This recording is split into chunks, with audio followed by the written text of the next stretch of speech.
بن ولید کے پاس چلے جاؤ، خدا جب ہمیں اس طرف سے فراغت دے گا تو دیکھا جائے گا۔ پھر جب زمام خلافت حضرت عمر رضی اللہ عنہ کے ہاتھ آئی تو جریر نے ان کو بھی رسول اللہ صلی اللہ علیہ وآلہ وسلم کا وعدہ یاد دلایا اور اسے واضح دلیلوں سے ثابت کیا۔ حضرت عمر رضی اللہ عنہ نے اپنے امال کو لکھ بھیجا اور بنی بجیلہ یکجا کر دیے گئے۔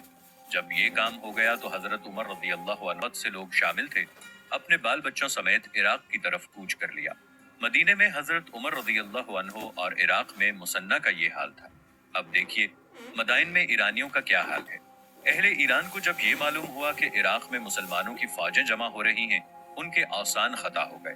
چنانچہ رستم اور فیروزان نے آپس میں سلطنت تقسیم کر لی اور ایک بہت بڑا لشکر مرتب کر کے اس کی کمان مہران حمدانی کے سپرد کر دی۔ اسے حکم دیا کہ جلد سے جلد اسلامی فوجوں کے مقابلے میں پہنچ جائے۔ مہران اپنے لشکر کو لے کر روانہ ہوا جس کے آگے آگے ہاتھی تھے۔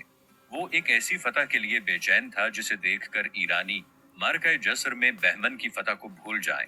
مسنہ کو جب اس لشکر کی روانگی کا علم ہوا، وہ سباخ میں تھے، چنانچہ انہوں نے جریر بن عبداللہ اور اپنی مدد کو آنے والے دوسرے قائدین کے نام پیغام بھیجا۔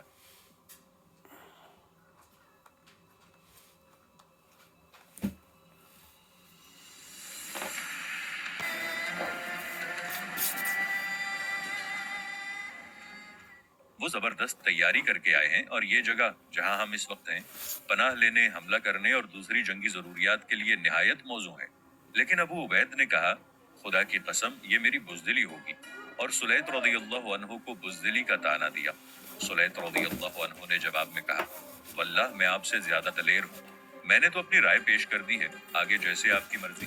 تعجب ہے کہ ابو عبید نے اپنے رفقا کی ایک نہ مانی اور حضرت عمر رضی اللہ عنہ کی اس نصیحت کا کوئی خیال نہ کیا کہ رسول اللہ صلی اللہ علیہ وآلہ وسلم کے صحابہ سے ضرور مشورہ کرنا، انہیں اپنے کاموں میں شریک رکھنا اور سلیط رضی اللہ عنہ کی رائے کو خاص اہمیت دینا۔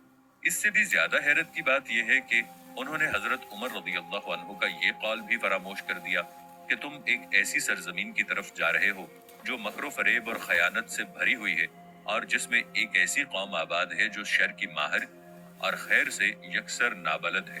اور انہیں یہ بھی یاد نہ رہا کہ حضرت عمر رضی اللہ عنہ نے سلیط رضی اللہ عنہ کو محض اس لیے امیر لشکر نہیں بنایا تھا کہ جنگ میں تحمل اور تجربے کی ضرورت ہے۔ انہوں نے لشکر کو دریا عبور کرنے کا حکم دے دیا اور مروحہ سے جہاں وہ قلعہ بند تھے، قصن ناطف کی طرف جہاں دشمن کی فوج تھی، دریا عبور کیا گیا۔ سلیط رضی اللہ عنہ بن قیس دریا عبور کرنے والوں میں سب سے آگے تھے۔ مسلمان 10,000 سے بھی کم تھے، لیکن ایرانیوں نے دریا کے اس پار جو میدان ان کے لیے چھوڑا تھا وہ پھر بھی ناکافی تھا۔ مسلمانوں نے ابھی پوری طرف سمٹ آئے، چنانچہ وہ اپنی فوج کو لے کر ذیقار پہنچ گئے اور جتنے آدمی انہیں وہاں مل سکے ان سب کو ایک لشکر میں جمع کر کے ایرانیوں کی اس نئی فوج کا مقابلہ اور مدائن فتح کرنے کے لیے خلیفہ کی مدد کا انتظار کرنے لگے۔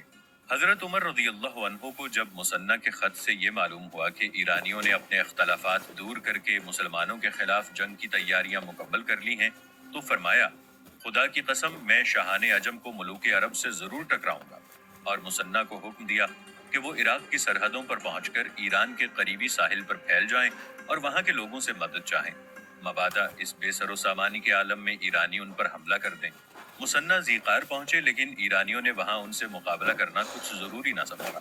وہ ذیقار ہی میں مقیم رہے، یہاں تک کہ حضرت سعد رضی اللہ عنہ بن ابی وقاص ان سے آ ملے۔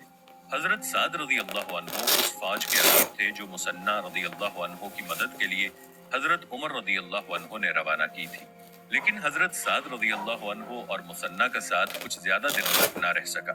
مسنہ کو مارکہ جسر میں جو زخم لگا تھا وہ ابھی تک منتمل نہیں ہوا تھا اور آخر کار وہی ان کے لیے جان لیوا ثابت ہوا۔ بعض روایات میں تو یہ ہے، لیکن کچھ روایتیں کہتی ہیں کہ مسنہ حضرت سعد رضی اللہ عنہ کے ذیقار پہنچنے سے پہلے ہی وفات پا چکے تھے اور انہوں نے حضرت سعد رضی اللہ عنہ کے لیے ایک وصیت